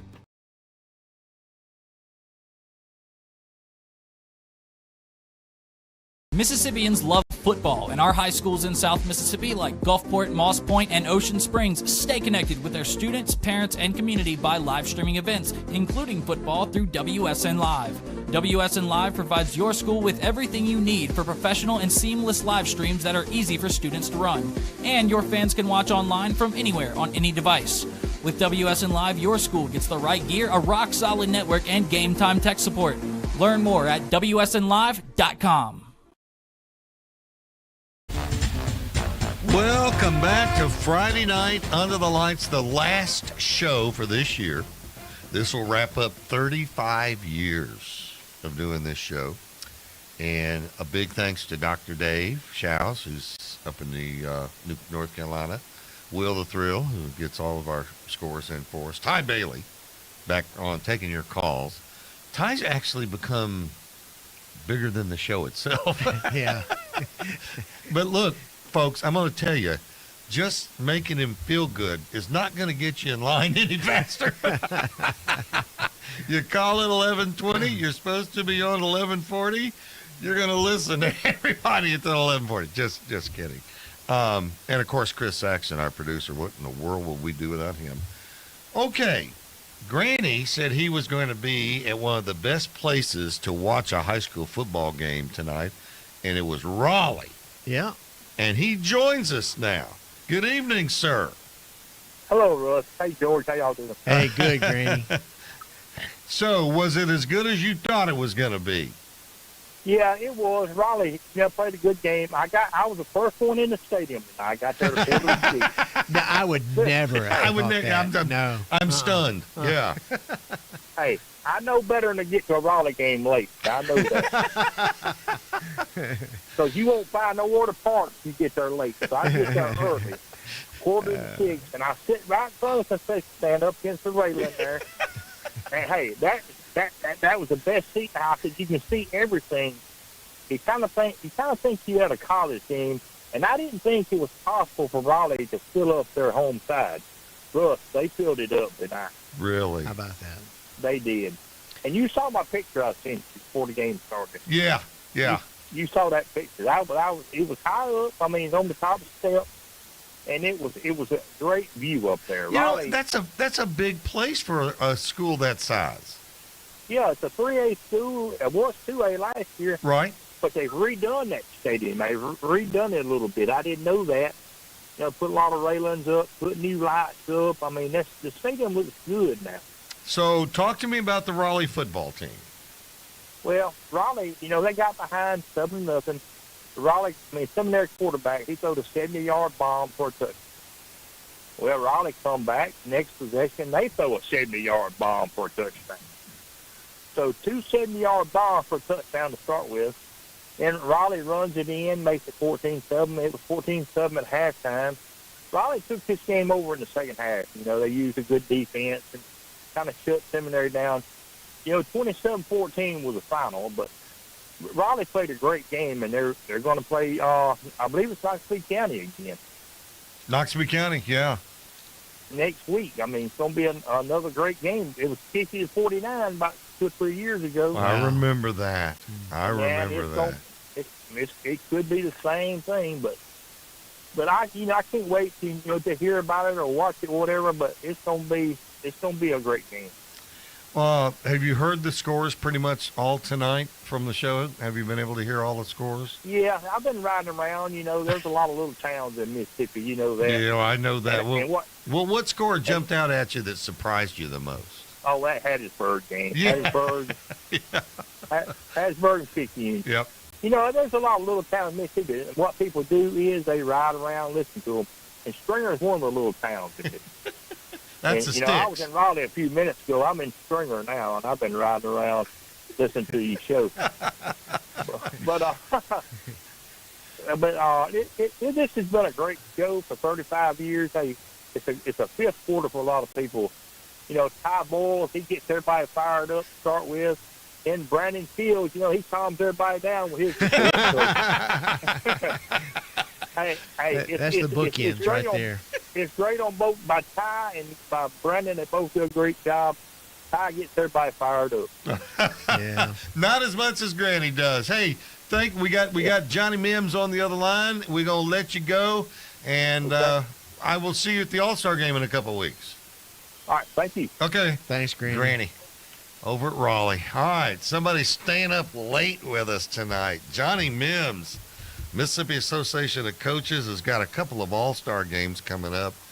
And I'll tell you, Johnny, we've talked to 2 of the 3 coaches. We're still looking for coach over at Terry. But you got to feel good about these coaches that you've selected. Yeah, Russ, they do a good job picking coaches, and I listened to interview Ron a while ago, and he's such a godly man. He's such a good man. Does a great job with those young men up there, and he's just he's a icon up in that area. We don't get down in this area, you don't hear much about the North coaches, there, but he's a great guy.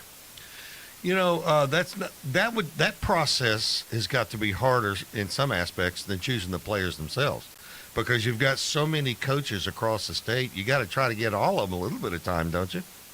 Well, we do, Russ, but we just don't flip a coin and pick them. They have to meet certain standards, and they would have, they had to coach in so many years, and so they've got some stuff they have to do to be able to qualify. And of course, once they qualify, then that's when we kind of decide who's going to coach the game, and they all have to start off as an assistant. All of these coaches are head coaches at their respective schools, but even if you're an assistant coach under him or under one of our coaches in the All-Star game, they're head coach at their respective schools. So, it's the way that they've done it for 50 years, and I think it's a great way of doing it, and we try to showcase all of our coaches throughout the state.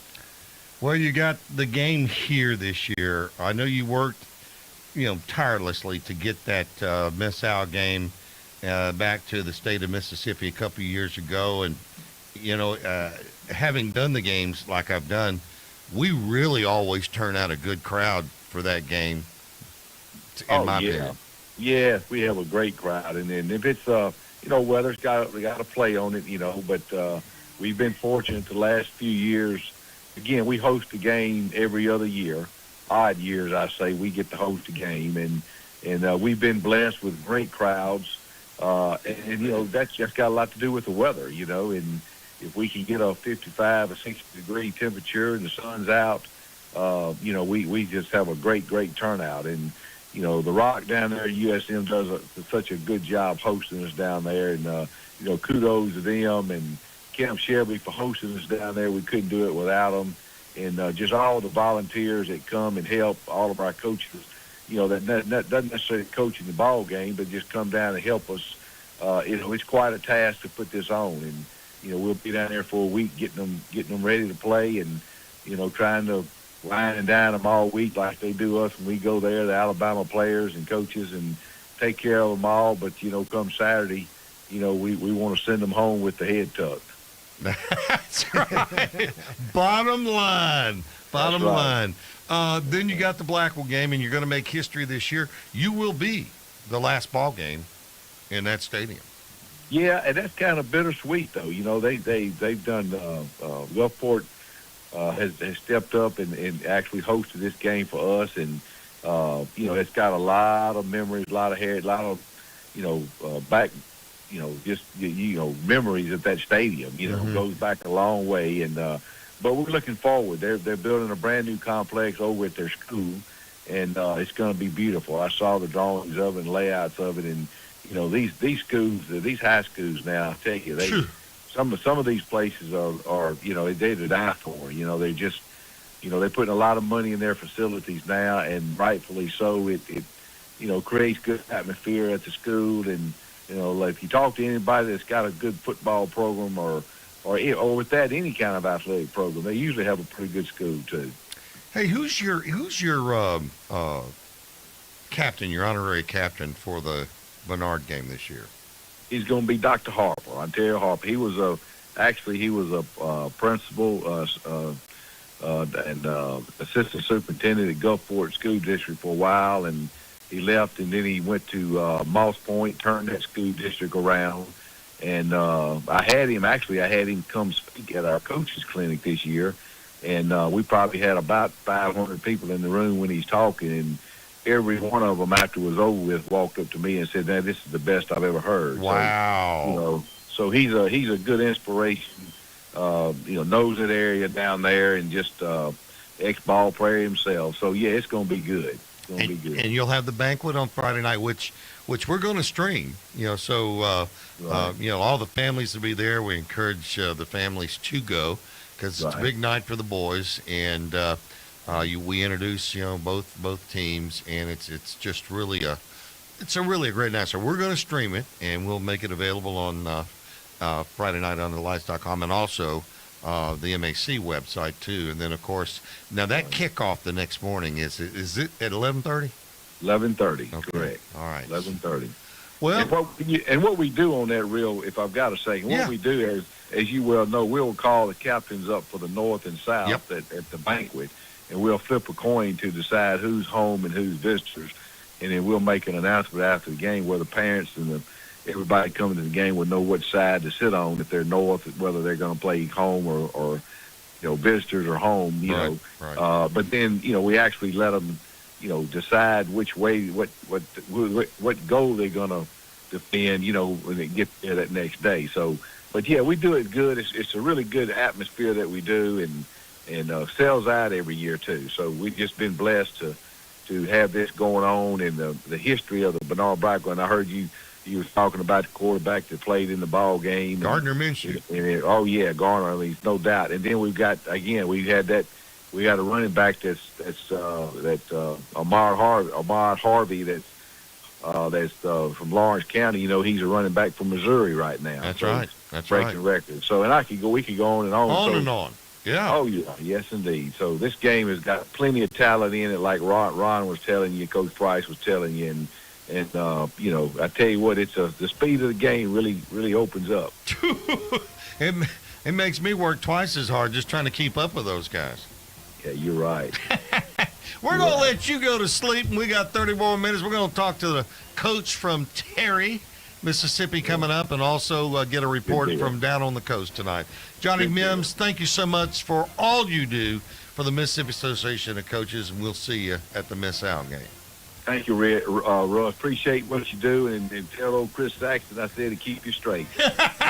He's shaking his head yes. I think that's a there you yes. go. Thanks, All Johnny. right. All righty. Bye-bye. Here and take a time out. We've got Coach Chris Thigpen on board. Also, Elizabeth Keene is going to give us our report from the Mississippi Gulf Coast. So we got a lot coming up, and also Brandon Shields will wrap it up tonight with Winona. That Winona game, he was there at that one. So we'll be back. Just Google it. Well, what if you can't Google it? Ask a doctor. Trusted by homeowners and businesses across the Southeast. Commercial roofing, reliable and durable solutions for your business. Residential roofing, protecting your home with quality craftsmanship. Metal walls, custom designs for a modern look. Emergency services, rapid response to protect your property. After a recent hailstorm, I needed a total roof replacement. I chose Malone Roofing for the job. They delivered top-notch service, and my new roof looks great. We started looking for roofers when we realized that we had leaks throughout our facilities in our district. What stood out to me about Malone Roofing was great customer service, a fine finished project, and great follow-up. I would definitely work with Malone Roofing again. My project was a little more complicated than just needing a new roof. I decided that Malone would be who we needed to work with, that would do the best job for us. My experience working with Malone was wonderful. Contact us today for a free inspection. Visit www.ecmalone.com or call 1-833-7-MALONE. See your name and file your claim. Even the smallest counties in Mississippi usually have thousands of people whose names are on the unclaimed money list at the Mississippi State Treasury. That's right. Many counties even have tens of thousands of names listed, totaling tens of millions in unclaimed dollars. Since he's been state treasurer, David McRae has returned a record $80 million to Mississippians who've searched the list, found their names, and staked their claim. About 1 in 10 Mississippians have unclaimed money, and that's why you should check www.treasury.ms.gov or click on Unclaimed Money and search today. If you see your name, file your claim. If it's your money, Treasurer David McRae will get it back to you.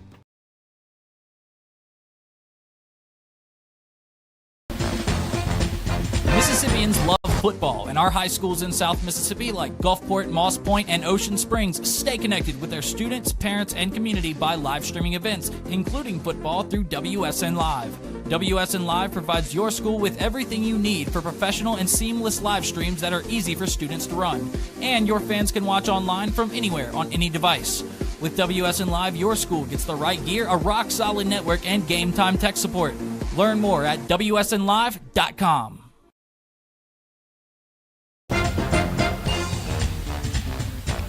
Welcome back to Friday Night Under the Lights, the last show for the season. We don't do a show on championship weekend because we let that be them. and this is who we are. So we love the semifinal. I mean the semifinal week, because it's tough because you got some good teams going home. I'm sure that they're having a dance in the street down in on 49 tonight around Gulfport. I'm not sure if Elizabeth Keene is in that dance or not, but she joins us now on this. Are you leading all that? I mean, I'm sure they're going crazy down there. Before the game, so funny thing, before the game I did a live shot, and I was kind of like, hey, I want some students to kind of hop in, show off how excited they are, all this. They all crowded in behind me. They were so loud, they were screaming, they were having the best time. At some point I thought they were going to break the audio board just with how loud they were. They were so excited. And throughout the game, so I've got to imagine it's a party somewhere in Gulfport tonight. I might head out. I might head out there in a bit. I don't know. I haven't decided yet. I don't know, Elizabeth. If you go, we may never see you again. All right. You never know. Look, this was the Brandon team that was coming in and had a lot behind them. They'd been through a lot of adversity, but they're a high-scoring football team. Mm-hmm. And the word that we got all week about Gulfport, and Ainsley said this a couple of weeks ago, they're stout. They're are. Stout. That's the best way to describe them. And they will punch, and they will punch again, and they do not stop. And they've got so many playmakers. I mean, obviously the main one you got to look at, Cooper Crosby. Right. He had, I believe, 3 touchdowns that I saw. I think he ended the night with 4. Either way, I mean, he was explosive. You couldn't take him down. Nobody could. Man, we were talking with Jake Wimberly earlier, who does the games for Brandon, and he said they just came out and punched him in the nose. I mean, pretty much hard. Because it was, to know that there was a running clock in that game, I was just stunned. So it was 40-0. Well, when I left about halfway through the second quarter to get back to the station for our shows, it was 28-0, and Brandon couldn't do anything. Yeah. There were no explosive plays. There was nothing. They could maybe pick up 10, 12 yards at most anytime I watched them. Nothing. No threats, nothing close. They couldn't stop them on defense. They couldn't do anything. Well, what is Gulfport's record now? Let me see. I believe it is 11-2. 11-2. Who are the 2 teams that beat them? Well, believe it or not, actually, they lost to Petal earlier this year. That's not hard to believe. Petal had a pretty good team this year. They lost to Petal, but then you look at last week, they beat Petal 45-10. Yeah, they were a little salty over that game. Who's the other one that they lost to? So they lost to Petal on September 19th, 25-24, and then their very first game on August 29th, they lost Picayune 31-28. Yeah, and no shame in either one of those games. But, I was talking to Tommy Upton, who does the play-by-play for Picayune, the next night, and he said, hey, somebody's going to have to deal with these guys. They're good. He was talking about Gulfport. And, of course, right. Picayune got put out tonight. Yes, and so I guess Gulfport is the only team that's come out of the Gulf Coast for the playoffs next week? Yes, because Picayune lost to Hattiesburg tonight, and then Poplarville is also one of our teams down here. Right. And they lost kind of a heartbreaker to Columbia, from what I understand. Yeah. Columbia's got a really good team, but Poplarville did too. Well, Elizabeth, we're just going to keep you on as a regular along with Ainsley next year. Well, that'd be fun. Truth be known, both of you need your own show, but that's a story for another day. Hey, thanks for staying up with us. Don't let me get that call from police tonight to have come pick you up at the party or something. No, hey, I promise there won't be a call from police. But even if there was, I know a lot of them over here from working with them on stories. Yeah, I'll bet that. I bet you can handle yourself. Elizabeth, thank you so much for making us a part of your Friday night. Thank you so much. All righty, bye-bye. Bye. She's pretty good. Yeah, she did a good job. Hey, I don't know who sent this to me. I don't know if this is a Will the Thrill or this is a Dave Show's. I'm not sure because, text. It's a group text, yes. It's a group text.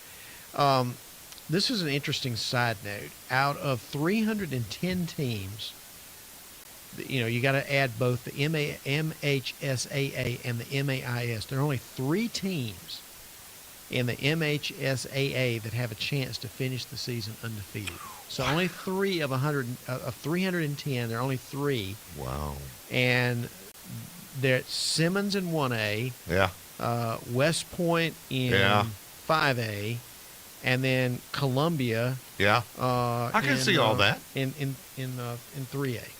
Actually, actually 4A. Right. But anyway, Simmons, West Point, and Columbia, the only 3 undefeated teams. Everybody else has a loss. Even Tupelo had a loss. Yeah. Gulfport had a loss. Warren Central. You just go down the list. Even West. Only 3 teams. I think that's that kind of is interesting. That's like 1%. Well, a man that had his team win some games this year and do really well is Chris Thigpen, who is the head coach at Terry. And we've been talking about Terry for the last couple of weeks and actually since the beginning of the show this year. And he joins us now on Friday Night on the Lights. Coach, good evening. How are you? I'm well, Russ. How are you? We are doing just fine. Coach, a big tip of the hat to you and your staff, because I heard someone say a couple weeks ago, Terry football is worth going and buying a ticket again to watch. Man, that says a lot. Yeah, that's a huge compliment. We've come a long way since I've taken over as the head coach. And then, you talk about the parity in high school football. Mm-hmm. It really helped us out, I think, when we went to 7 classifications. Mm-hmm. I think that gap between the top 7A school and the bottom 7A schools is just so wide. So, but with our region now in 6A, we're right where we belong. We've had a chance to kind of, I guess you could say, even the playing field amongst schools with similar resources, and, it really helped us out. I agree with you. We are talking about that at the beginning, one of the first couple of shows this year, about who did it help, who did it not help, and we all felt that it helped the 6A teams probably more than anybody. Absolutely. Now, when that happened, I was telling people, I said, no matter what our region is, it wouldn't be any tougher than what we came out of, but we happened to get 2 teams in 6A.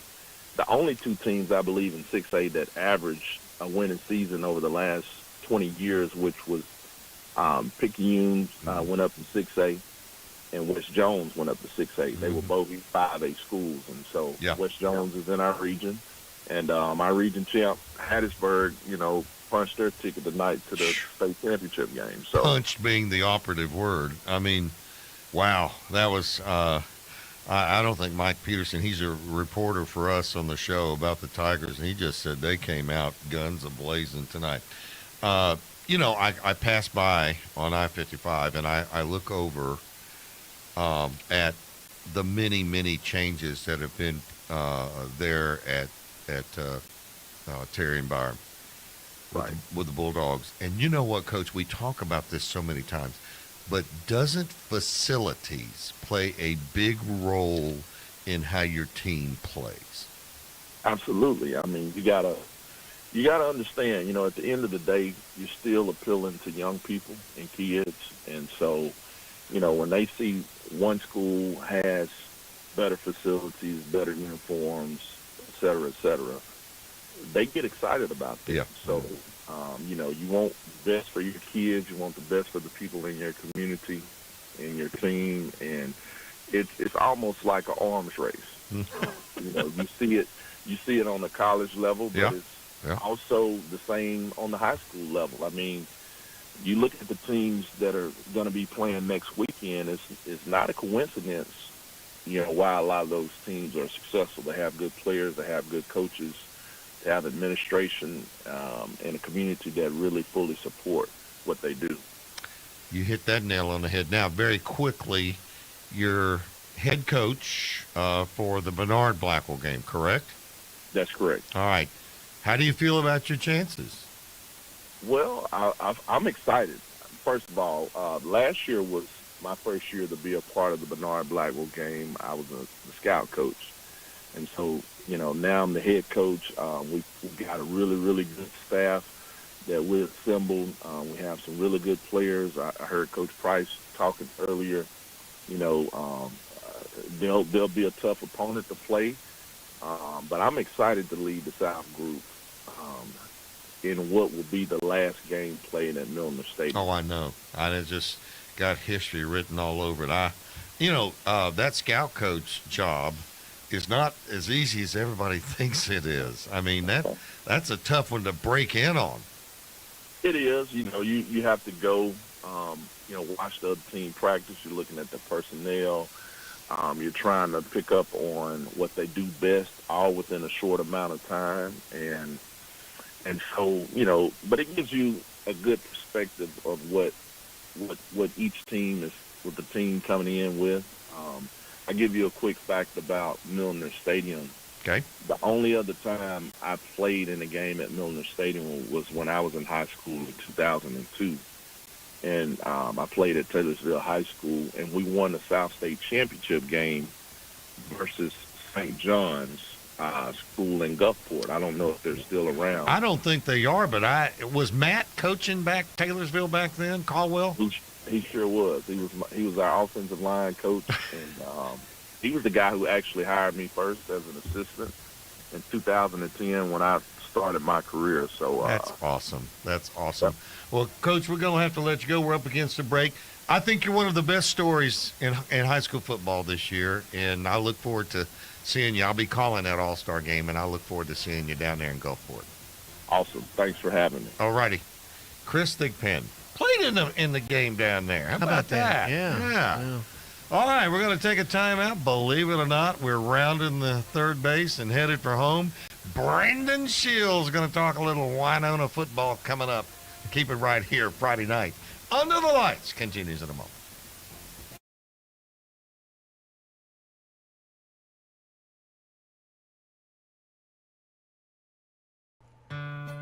See your name and file your claim. Even the smallest counties in Mississippi usually have thousands of people whose names are on the unclaimed money list at the Mississippi State Treasury. That's right. Many counties even have tens of thousands of names listed, totaling tens of millions in unclaimed dollars. Since he's been state treasurer, David McRae has returned a record $80 million to Mississippians who've searched the list, found their names, and staked their claim. About 1 in 10 Mississippians have unclaimed money, and that's why you should check www.treasury.ms.gov or click on Unclaimed Money and search today. If you see your name, file your claim. If it's your money, Treasurer David McRae will get it back to you.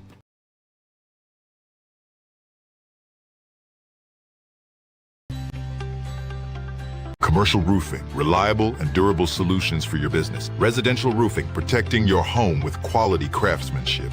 Metal walls, custom designs for a modern look.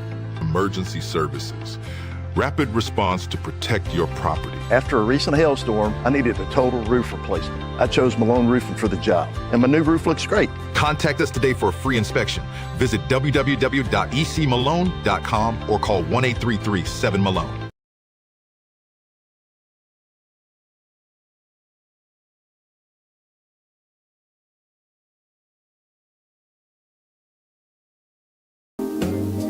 This is MPB Think Radio.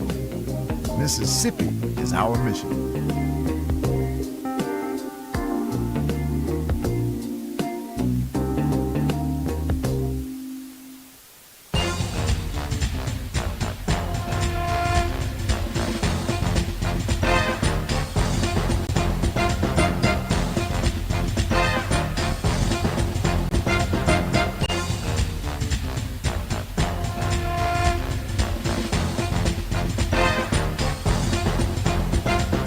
Welcome back to the last section of Friday Night Under the Lights for 2025. And here's George with all of the scores, who won, who lost, who's going on. Yeah, let's the final wrap up for 2025.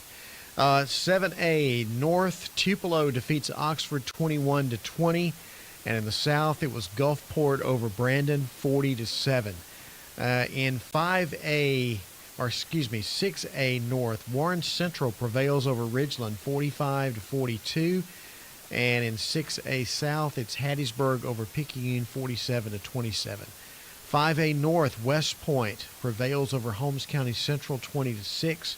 In 5A South, it's Brookhaven, a winner over Laurel 31-6. 4A North, Kosciuszko over Louisville 17-7. In 4A South, it was Columbia over Poplarville 20-14. In 3A North, Noxubee County beat Winona 54-21. In 3A South, it was Raleigh winning their 13th game of the year. They beat Seminary 27-14. In 2A North, East Webster over Kemper County 21-14. In 2A South, Heidelberg beat Mize 46-14. And in 1A North, Calhoun City prevails over Biggersville 36-14. And 1A South, it's Simmons over Taylorsville 12-8. All right. Brandon Shields has been with us for 15 weeks, kind of wrapping up. But you had a pretty good ball game tonight. It was good for about a quarter and a half.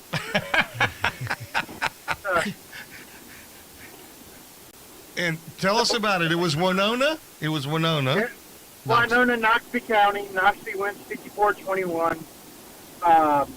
It was the ground game. Noxubee had Jaden Taylor, Mississippi State commit, had 27 carries, 159 yards, 3 rushing touchdowns.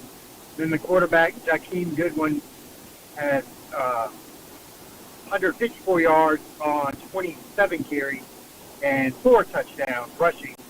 Noxubee threw 3 passes. I mean, wow. Threw 3 passes the whole game. That's kind of unusual for a Noxubee County team, but their motto this year is be more physical team, run the ball, and got them to win pretty handedly. So. And Brandon, it seems like to me Noxubee County is in these championship games at least every 2 or 3 years.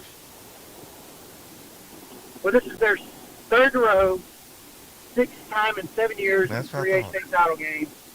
I mean, they haven't. I mean, they're 0-6 in this stretch under head coach Teddy Young, and their motto. I mean, they're in all of the off season this year is finish, get this game and finish. So now they're at the game. They made it to the state championship game. Now they got to finish against a really, really, really good Raleigh team. So. Yeah, Granny called in about that Raleigh team, and he said they're pretty good. In fact, all the championship games are going to be really good.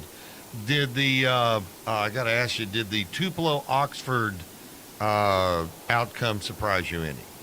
No, because in the regular season it was 20-13. Yep. So, I mean, Oxford. I mean, Cudlitz does a heck of a job with scheming up a good game plan and figuring things out and doing a lot of adjustments, all that stuff. And I mean, yeah, it was 20-7 at halftime, and they had clearly all the momentum. And then, of course, Tupelo came out, ran the ball, had just north of 330 yards rushing. Of course, scored 2 touchdowns in the second half to win the game. So, no, man. Oxford's going to be really, really good next year. Yeah. And I'll say this. Speaking of this Winona team, yeah, they're going to be really good next year. They had one senior on the team that played, and everybody else was underclassmen. And that one guy was an offensive lineman. So in 3A North, Winona's going to be a problem next year. Wow. So, well, what about the Gulfport? Did that surprise you? Yeah, that one's kind of when it's 33-0 at halftime, that kind of like makes you look like, man. And Cooper Crosby, I mean, he's had a heck of a year. I think he finished with 4 rushing touchdowns tonight. I mean, he had a heck of a game. He's had a heck of a season. I mean, yep.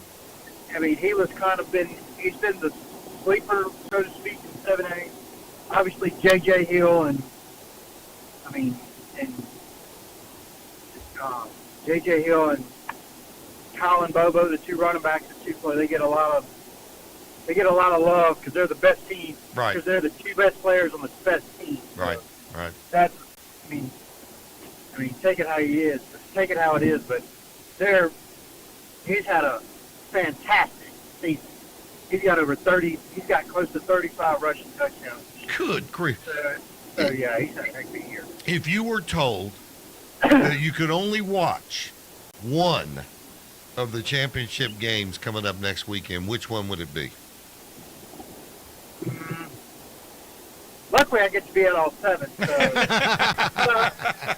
So, out of the 7, I mean, I really like. I mean, the 4A game never disappoints. Never, especially with the way Columbia's playing. And the way Kosciuszko's playing, too. Kosciuszko defensively, they get after it. I mean, I kind of, after seeing them last week live, I mean, and they get after it. They play with an edge. They play with a chip on their shoulder. And, yeah, so Kosciuszko and Columbia, that's going to be a really, really good game. I agree. I mean, Hattiesburg, Warren Central, got Warren Central kind of a ground and pound type team versus the tempo Hattiesburg team. What are they going to? It's going to be interesting what things they can take away. I mean, just go on and on. That's going to be a very, very interesting ball game. That one you can flip a coin on that. I think so too. I think so too. Well, it won't be that much longer until you're back out getting the information for the magazine for next year, and a bunch of these guys you would have seen this year, like you said, will be seniors, and I think we got a great year of football coming next year. Oh yeah, this 2027 class is really special. Is really talented. This is a special group. Yep. I mean, this is going to be a special group next year. Because you got to think of just kind of looking ahead. I mean, Oak Grove's going to be really good. Brandon's going to be really good. Yep. Next year. I mean, this is just 7A. Petal's going to be back. Northwest is going to be good. Northwest is going to be good. I mean, and then 4-7A, Region 4-7A. I mean, Gulfport's still going to be good next year. Ocean Springs is kind of the team I'm kind of interested to see because they were senior heavy. Yeah. The quarterback will be back. He'll be a junior next year, so that'll be. But they got to have some guys step up around him. And then you got the Iberville, how they replace Wally is going to be interesting to see. And then in Region 2 7A, Starkville's going to be really good. Region 2 7A is going to be because everybody quarterback-wise, except Germantown, everybody in Region 2 7A will have their quarterback back. So Madison, Clinton, Oxford, and Starkville will all have their quarterbacks back. So that'll be kind of interesting to see. Starkville's going to be really good next year too. So will Madison. Well, we got to play them this year first. But listen, man, you've been great wrapping up everything for us for the past 15 weeks. You did it again tonight, and I know that to me you're a great writer, but to do this, is another talent as well. And we appreciate your time and the efforts that you put in, and we'll look forward to doing this all over again next August. Yep, you'll be here before you know it. Have a great holiday, Brandon. Thank you so much. Yes, sir. Thank you. Y'all too. All right, George. Well, it just seems like Chris says, it just seems like we just started last week, and here we are at the end. 15 weeks ago. 15 weeks. Well, I think it was... Well, 14, actually. Yeah, it was like 98 the first night we came in. That's right. Big thanks to Chris Saxon, Ty Bailey, George Broadstreet, and especially MPB Think Radio. What would we do without them? I shudder to think. Thank you to everyone that listens and takes part of Friday Night Under the Lights. We'll see you next year.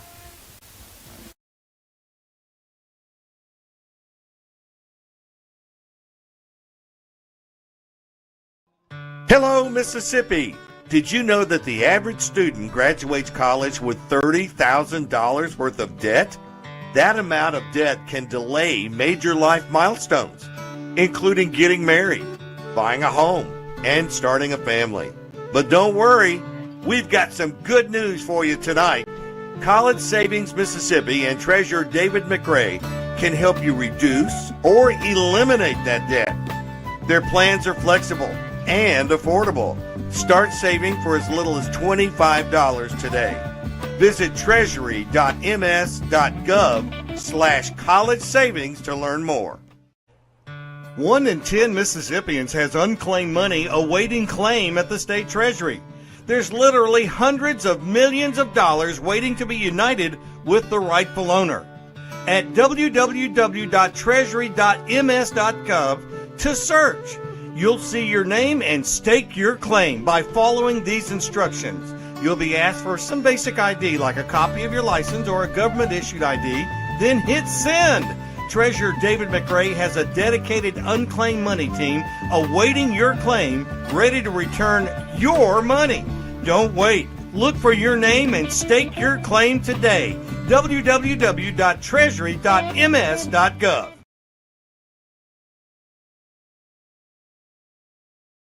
Trusted by homeowners and businesses across the Southeast. Commercial roofing, reliable and durable solutions for your business. Residential roofing, protecting your home with quality craftsmanship. Metal walls, custom designs for a modern look.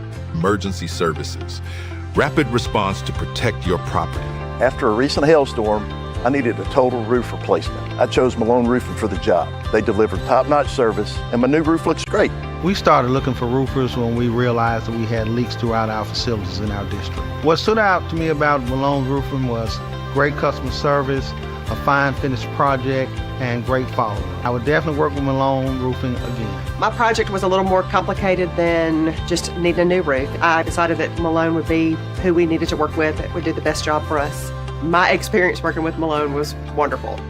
Contact us today for a free inspection. Visit www.ecmalone.com or call 1-833-7-MALONE.